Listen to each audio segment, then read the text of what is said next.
Mount Panorama Real Drama, the 17 car of Dick Johnson. The way down from the top of the mountain has clouted the wall. Was running 6th. Goodness me. Pace car is on the track. This is a big one. Slower car got out of control, and T-Bone Johnson, he was the innocent victim in that. He was trying to get past, and the Everlast Commodore got sideways on the ripple strips and just leapt straight across the track, pushing Johnson right into the fence. Well, it had to happen. They've been complaining about the slow cars all week. Dick's got a bit of a limp there. He's probably damaged his ankle when he hit the concrete wall. John Bowe looking absolutely disgusted. He would have seen the replay there. Well, the other car involved was the Everlast Commodore Brian Callahan. Everlast car was in 29th position. Dick was coming up and had obviously just about lapped the car. We're taking about the only thing working on the 17 car is the race cam, as you can see. As we pan around, and he's clouted the wall heavily. The pace car is already out, so they're closing the field up, and they'll need to remove this car. Says it all on the face of Jilly Johnson in the pit area. It's been a rough weekend for the Shell team. Dick's okay, that's the good news. He is quite okay, he's just limping along there, but he took a terrible clout. There wasn't too much he could do about it. That's what you call copping one cold. With the slower car coming off, we'll have a look at that He's shortly. in some pain. Look, you can see the distress on his face. Not only his ankle, but he suffered quite a whiplash too when he impacted with the wall. See, the other car's gone over and clipped the wall, and it's brought it straight round. Dick's got nowhere to go, and it chases him across the racetrack. And that happens in front of the second Johnson car. So it's... and again, watch his head whip here. Oh, yeah. You see, that's a really nasty injury.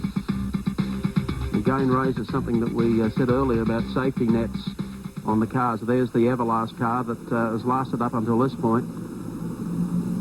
Whether or not it couldn't catch who was at the wheel of that one was being shared.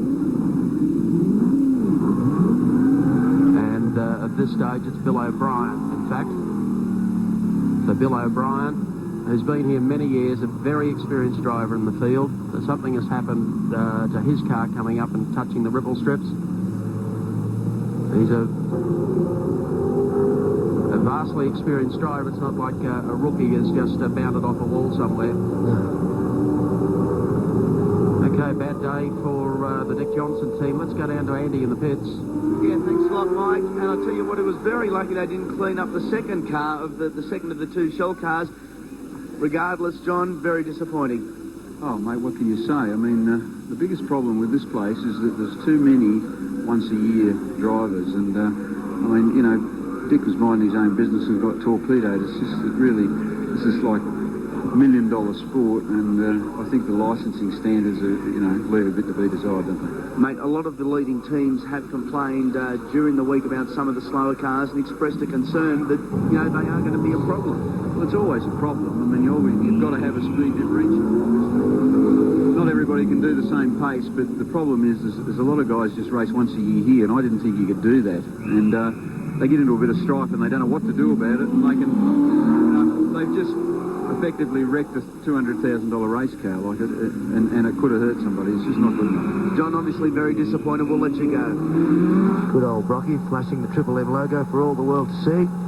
Can you hear us, Brocky? Sounds like Belray. It's wonderful to see you there flashing the colours. Well, I stopped for a while, so it's a bit of a handicap race, I guess, isn't it? They've got a fair jump on us, but look, first things first, I've seen Dick's car. It looks pretty horrific. How's Dick? Dick looks like he might have hurt his ankle, Brocky, and he had 2 impacts with the wall. He went in, out, back in again, and I'd say he's probably hurt his neck too. He seemed to be in a bit of pain last time we saw him. He's up and walking about, but he's not a happy camper. Yeah, I'll come out there now and look at the angle of the skid marks where it went in. Look at tangled up to the VL. I guess you guys got it on replay anyway, but gee, where's it? It hit hard, very, very hard. How's the car running now you've got this transmission problem sorted out? Well, it's vibrating a lot. It's obviously back at the centre section of the car. It's not looking too handsome. It's sort of a bit misshapen.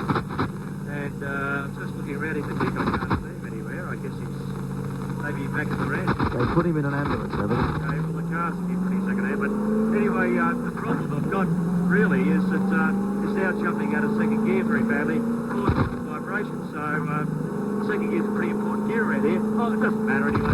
Stand up for the fun. There's no doubt about you, Brocky. This weather looks pretty ominous. We've had sprinkles of rain virtually from the outset, but it hasn't come down. We're hoping we don't have a repeat of last year's appalling downpour. Well, I know, it was just a joke last year. We all prayed to get the race over and done with, but there's such a good scrap going on between Larry and Scapey and Richo that, and now that the pace car's out, of course, Larry will be back within, well, I suppose... 6 seconds. 6 seconds, but, well, once the race starts, he's got a few slower cars there, but it's going to be close, isn't it? Mm-hmm. So you're out for a tour, looking after your sponsors and the fans who come here to see Brocky more than any other driver, I think it's fair to say. And look, I was just waving out to a cardboard cutout of myself back there. Actually, I waved back, you know that? I waved back. Careful, they'll declare you shortly, waving to yourself. I know, it's hopeless, isn't it? Thanks for your time, mate. Enjoy yourself, won't you? I will enjoy myself. I hope the fans do too. The remains of the Dick Johnson Shell Falcon. You're looking at the best argument in the world for a full roll cage. Look at that. It's just stopped any further bending of metal. He's got a tub which is intact, but the front and back of the car are completely destroyed. Yeah, John Bowe just referring there, $200,000 race car. You talk to guys like Ross Stone, 550 man-hours in building one of these chassis. They are very expensive toys. Time to check them out on the Caltex race score for you. 3 hours, 59 minutes heading up. Scape and Richards lead over the Perkins Hansford car, 6.89 seconds. The split in third spot, it's Gardner and Jones. Mazzara and Percy run in fourth. Seaton and Jones are in fifth. Sixth spot, it's Brabham and Olofsson. 7th, Dunstan and Harrington. 8th, Brabham and Parsons. 9th is Johnson and Bowe, but that car is now out. And Jones and Crick now move up one more spot. The great race continues. The pace car will be in very shortly.